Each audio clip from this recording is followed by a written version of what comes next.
Hello everyone, कैसे हैं आप सभी लोग? आई होप कि आप सभी लोग बहुत अच्छे होंगे, शानदार और जबरदस्त होंगे, अपनी तैयारी में बेहतरीन तरीके से लगे हुए होंगे। तो देखिए, जैसा कि मैं डेली आप सभी लोगों के लिए साइंस के बेहतरीन क्वेश्चन लेके आता हूँ। जितने भी बच्चे, चाहे वो एनटीपीसी देने वाले हैं, चाहे ग्रुप डी, चाहे आरपीएफ, चाहे एएलपी, चाहे टेक्नीशियन, सभी के प्रीवियस ईयर क्वेश्चन मैं यहाँ पे आप लोगों को कवर करा रहा हूँ। बस शुरू से लेके अंत तक मेरे साथ बने रहना है। देखिए, आज बहुत मज़ा आने वाला है क्योंकि आज मैंने कुछ मुश्किल सवाल लिए हैं, इस बात का ध्यान देना। तो आज क्लास नंबर 12 होने वाली है। आप लोग ज़बरदस्त तरीके से पढ़ते रहिए साइंस, और इसके बाद मैं बहुत ही जल्द स्टैटिक जीके भी शुरू करने वाला हूँ। और जितने बच्चे, देखिए, मैथ की मैं जो टॉपिक वाइज़ चीज़ें पढ़ा रहा हूँ, उसको आप लोग ज़रूर देखा करिए, काफ़ी हेल्प मिलेगा। और थोड़ा-सा मैं जो मुश्किल सवाल करा, देखिए, आसान सभी बच्चे कर लेंगे, लेकिन जो मुश्किल करेगा उसी का सिलेक्शन होगा, इस बात का ध्यान देना। क्लियर है? तो चलिए शुरू करते हैं। सबसे पहला क्वेश्चन आपकी स्क्रीन पर आ चुका है कि निम्नलिखित में से कौन-सा लवण प्रकृति में कह रहा अम्लीय है? सोडियम कार्बोनेट, देखिए, ये भी आपका एक क्या है, कैसा अम्ल है? ये क्षारीय अम्ल है, इस बात का ध्यान देना। उसके बाद सोडियम एसीटेट, ये भी क्षारीय है। तो अमोनियम जो फास्फेट होता है, यही आपका क्या होता है? अम्लीय होता है, ध्यान देना। यानी ऑप्शन नंबर सी क्या होगा? इस क्वेश्चन का करेक्ट आंसर होगा। क्लियर हो गई बातें? आगे बढ़ेंगे अगले क्वेश्चन की तरफ। अगला क्वेश्चन कह रहा है, मैग्नीशियम रिबन जलने पर श्वेत राख बनाता है, जो पानी में घुलकर क्या बनाता है? अब देखिए, अगर मैं मैग्नीशियम और पानी में घुलकर क्या बनाएगा, तो मैग्नीशियम हाइड्रॉक्साइड बनाएगा, इस बात का ध्यान देना। एमजी ओएच टेकन ट्वाइस, यही होता है। तो इसका मतलब magnesium hydroxide, magnesium oxide, magnesium halides, magnesium sulphate, तो क्या बन जाएगा? Option number A. थोड़ा-सा अगर सेंस लगाएँगे तो बहुत आसानी से कर सकते हैं। मैग्नीशियम हाइड्रॉक्साइड यानी ऑप्शन नंबर ए इस क्वेश्चन का करेक्ट आंसर होगा। आगे बढ़ेंगे अगले क्वेश्चन की तरफ। अगला कह रहा है, निम्न में से किसकी प्रतिरोधकता कम है? नाइक्रोम की, काँच की, एबोनाइट की या हीरा की? तो किसकी प्रतिरोधकता कम होती है? तो भैया किसकी होती है? नाइक्रोम की कम होती है, ध्यान देना। ऑप्शन नंबर ए क्या होगा इस क्वेश्चन का करेक्ट आंसर होगा। क्लियर है? आगे बढ़ेंगे अगले क्वेश्चन की तरफ। अगला क्वेश्चन देखिए, आपसे कह रहा है, निम्नलिखित में से किसका उपयोग करना गलत होगा? किसी यौगिक के परमाणु का, किसी तत्व का 1 मोल, एक यौगिक का 1 मोल, किसी तत्व का परमाणु। देखिए, किसका उपयोग करना गलत होगा? अगर किसी यौगिक के आप परमाणु का उपयोग करते हैं यौगिक के परमाणुओं में, तो ये गलत होगा, ध्यान देना। ऑप्शन नंबर ए ही क्या हो जाएगा इस क्वेश्चन का करेक्ट आंसर होगा। क्लियर है? बात समझ गए होंगे। आगे बढ़ेंगे अगला क्वेश्चन।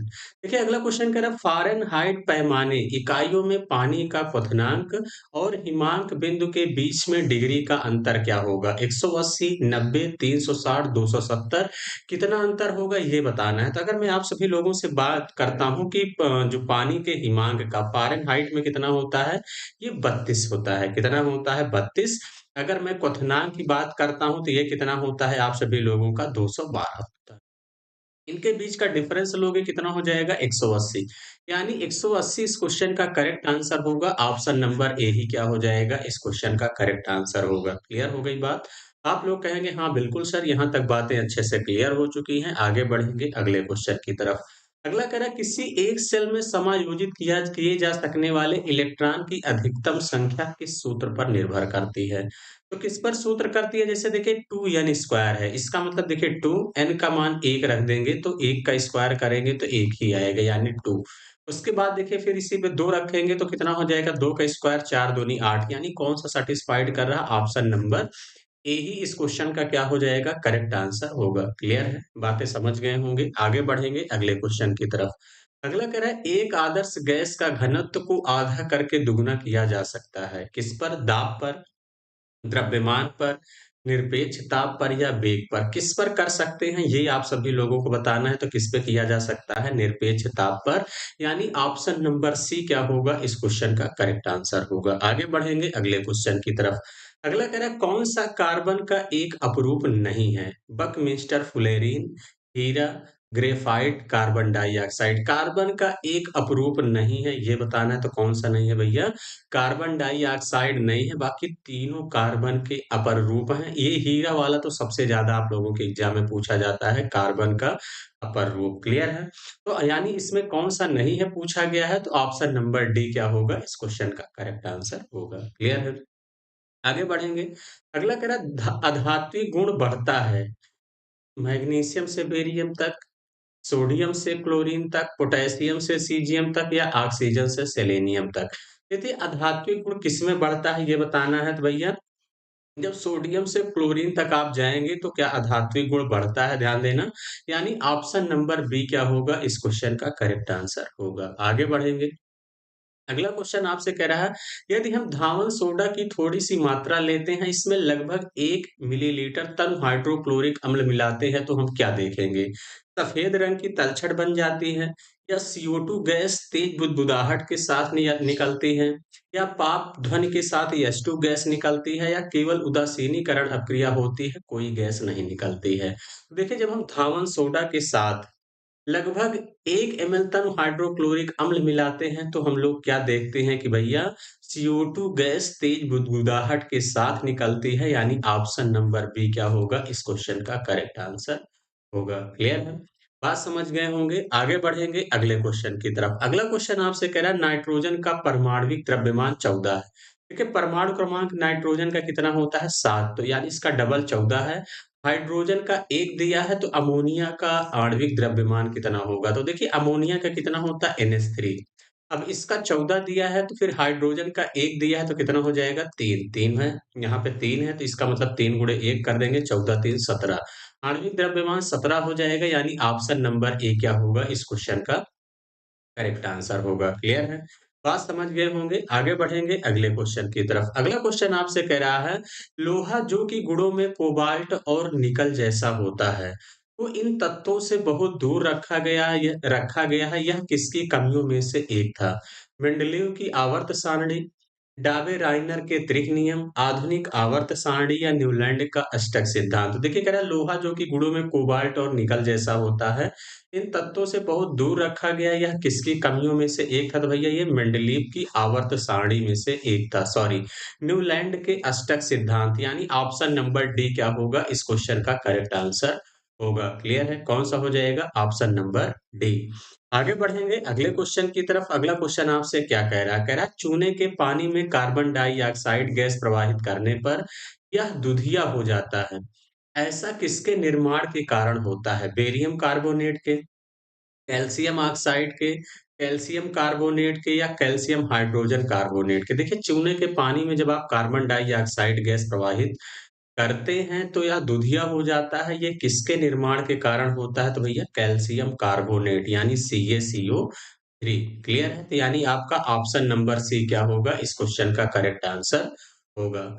चलिए आगे बढ़ेंगे अगले क्वेश्चन की तरफ। अगला आपसे कह रहा है कि ऑक्सीजन के अलावा हाइड्रोजन और अन्य गैर धात्विक तत्व युक्त अम्ल को क्या कहा जाता है? तनु अम्ल, हाइड्रेसिड, प्रबल अम्ल, दुर्बल अम्ल। क्या कहते हैं ये आपको बताना है तो क्या कहते हैं भैया हाइड्रेसिड कहा जाता है। यानी ऑप्शन नंबर बी क्या होगा इस क्वेश्चन का करेक्ट आंसर होगा। आगे बढ़ेंगे अगले क्वेश्चन की तरफ। अगला कह रहा है नीचे दिए गए विकल्पों में से गलत आणविक सूत्र IUPAC नाम सामान्य नाम वाले विकल्प की पहचान कीजिए। देखिए C2H5OH इसका IUPAC नाम होता है एथेनॉल एथिल एल्कोहल। C3H7O7 का कितना होता है प्रोपेनॉल प्रोपिल एल्कोहल। देखिए 3 कार्बन है तो आपका पता है कि प्रोप होता है। 1 कार्बन है तो मेथ, अगर 2 कार्बन है तो मेथ एथ होता है, इस बात का ध्यान देना। 3 है तो प्रोप, 4 है तो ब्यूट C4H9O7 ब्यूटेनॉल ब्यूटाइल एल्कोहल। अब यहाँ पे C2H3OH है तो मेथेनॉल मेथिल एल्कोहल। तो कौन सा गलत है भैया? ऑप्शन नंबर डी इस क्वेश्चन का क्या होगा करेक्ट आंसर होगा। क्लियर है? सही सही क्या होगा ये आप लोगों को जो है कमेंट बॉक्स में कमेंट करके बताना है। क्लियर है? चलिए आगे बढ़ेंगे अगले क्वेश्चन की तरफ। अगला क्वेश्चन आपसे क्या कह रहा है? कह रहा है किसी परमाणु के कक्ष में समायोजित किए जा सकने वाले इलेक्ट्रॉनों की अधिकतम संख्या को किस सूत्र द्वारा दर्शाया जा सकता है? देखिए अभी-अभी इस क्वेश्चन का मैंने ज़िक्र किया था किसके द्वारा 2n स्क्वायर यानी ऑप्शन नंबर सी क्या होगा इस क्वेश्चन का करेक्ट आंसर होगा। चलिए कोई दिक्कत नहीं है, रिपीट हो चुका है। 17 कह रहा है एक तत्व ए सूत्र A3O4 क्या कह रहा है A3O4 वाला ऑक्साइड बनाता है तो कह रहा है तत्व ए की संयोजकता क्या है? ए की संयोजकता कितनी होगी ये बताना है। तो ए की संयोजकता देखिए कितनी हो जाएगी 4। एक बात का ध्यान देना तो कितना हो जाएगा 4 हो जाएगा। ऑप्शन नंबर बी इस क्वेश्चन का करेक्ट आंसर होगा। क्लियर है? चलिए आगे बढ़ेंगे अगले क्वेश्चन की तरफ। अगला क्वेश्चन आपसे क्या कह रहा है कि सबसे तन्य धातु कौन-सी है? पीएच है, एजी यानी सिल्वर है, कार्बन है, एयू यानी सोना है। तो देखिए सबसे तन्य धातु कौन-सी होगी? सोना होगा। ऑप्शन नंबर डी इस क्वेश्चन का राइट आंसर होगा। क्लियर है? आगे बढ़ेंगे अगले क्वेश्चन की तरफ। अगला क्वेश्चन आपसे कह रहा है प्रबल अम्ल के संबंध में निम्नलिखित में से कौन-सा कथन गलत है? सभी खनिज अम्ल प्रबल अम्ल होते हैं। हाइड्रोक्लोरिक अम्ल, सल्फ्यूरिक अम्ल और नाइट्रिक अम्ल प्रबल अम्ल हैं। प्रबल अम्ल अन्य पदार्थ जैसे धातु कार्बोनेट और धातु हाइड्रोजन कार्बोनेट के साथ बहुत तीव्रता से अपक्रिया करते हैं। अम्ल वह रासायनिक पदार्थ होते हैं जिनका स्वाद नमकीन होता है। तो भैया यही वाला गलत है, ध्यान देना। ऑप्शन नंबर डी क्या होगा इस क्वेश्चन का करेक्ट आंसर होगा। क्लियर है? चलिए आगे बढ़ेंगे अगले क्वेश्चन की तरफ। अगला क्वेश्चन आपसे क्या कह रहा है? न्यूलैंड के अष्टकों के नियम में निम्न तत्वों में से कौन-सा अंतिम तत्व था? रुबिडियम था, थोरियम था, ब्रोमीन था या हाइड्रोजन था? कौन-सा था? ये आप सभी लोगों को अपने मन में सोचना है। तो कौन-सा था भैया? ऑप्शन नंबर बी यानी थोरियम था। यही इस क्वेश्चन का करेक्ट आंसर होगा। आगे बढ़ेंगे अगला आपसे कह रहा है CuO प्लस H2 तो क्या मिलके बनता है Cu प्लस H2O। यह समीकरण निम्न में से किसका एक उदाहरण है? ऑक्सीकरण का, वियोजन का, रिडॉक्स का या अपचयन का? तो किसका उदाहरण भैया? ये रिडॉक्स अपक्रिया है, ध्यान देना। ऑप्शन नंबर सी क्या होगा इस क्वेश्चन का करेक्ट आंसर होगा। क्लियर है? चलिए आगे बढ़ेंगे अगले क्वेश्चन की तरफ। अगला क्वेश्चन आपसे करा निम्नलिखित में से कौन सा वर्गीकरण परमाणविक संख्याओं पर आधारित है? आधुनिक आवर्त सारणी, मेंडलीव की आवर्त सारणी या डोबे-रेनर का ड्राइट्स का नियम या न्यूलैंड का अष्टक नियम। देखिए निम्नलिखित में से कौन सा वर्गीकरण परमाणविक संख्याओं पर आधारित है? तो भैया आधुनिक आवर्त सारणी। ऑप्शन नंबर ए क्या होगा इस क्वेश्चन का करेक्ट आंसर होगा। क्लियर है? आगे बढ़ेंगे अगले क्वेश्चन की तरफ। अगला कह रहा है कैल्शियम फास्फेट का आणविक सूत्र क्या होगा? तो CaPO4 taken twice, CA3PO4 taken thrice, CA3PO4 taken twice, CaPO4। देखिए कैल्शियम फास्फेट का आणविक सूत्र क्या होता है भैया? CA3PO4 taken twice. क्लियर है? यानी यही आपका इस क्वेश्चन का करेक्ट आंसर होगा ऑप्शन नंबर सी। क्लियर है? तो इस तरीके से भी क्वेश्चन आपके एग्जाम में पूछे जाते हैं। अगला कह रहा है एक तत्व के आइसोटोप की द्रव्यमान संख्या 298 है। यदि इसके नाभिक में 196 न्यूट्रॉन है तो इसकी परमाणु संख्या क्या है? तो देखिए अगर परमाणु संख्या निकालना है तो क्या होता है? द्रव्यमान संख्या और माइनस का क्या होता है? न्यूट्रॉनों की संख्या, यानी न्यूट्रॉनों की संख्या को घटा देंगे। यानी कितना हो जाएगा? यहाँ से 298 से 196 घटा दोगे कितना हो जाएगा? 102। 102 इस क्वेश्चन का करेक्ट आंसर होगा। ऑप्शन नंबर सी क्या हो जाएगा इस क्वेश्चन का राइट आंसर होगा। क्लियर है? चलिए आज के सफर का आखिरी क्वेश्चन निम्न में से सबसे बड़े आकार का परमाणु कौन-सा है? सिलिकॉन है, एल्युमीनियम है, फास्फोरस है, सल्फर है। तो कौन-सा है ये आप लोगों को बताना है। तो भैया कौन है? एल्युमीनियम है। ऑप्शन नंबर बी क्या होगा इस क्वेश्चन का राइट आंसर होगा। क्लियर है? तो चलिए 25 में आप लोग कितने क्वेश्चन सही-सही किए हैं ये कमेंट बॉक्स में कमेंट करके ज़रूर बताइएगा। जो बच्चे नए हैं चैनल से ज़रूर जुड़िए। बाकी जो बच्चे वीडियो को लाइक नहीं किए हैं आप लोग ज़रूर लाइक किया करिए। क्लियर है? चलिए आज के लिए इतना ही रखेंगे। Thank you. All the best.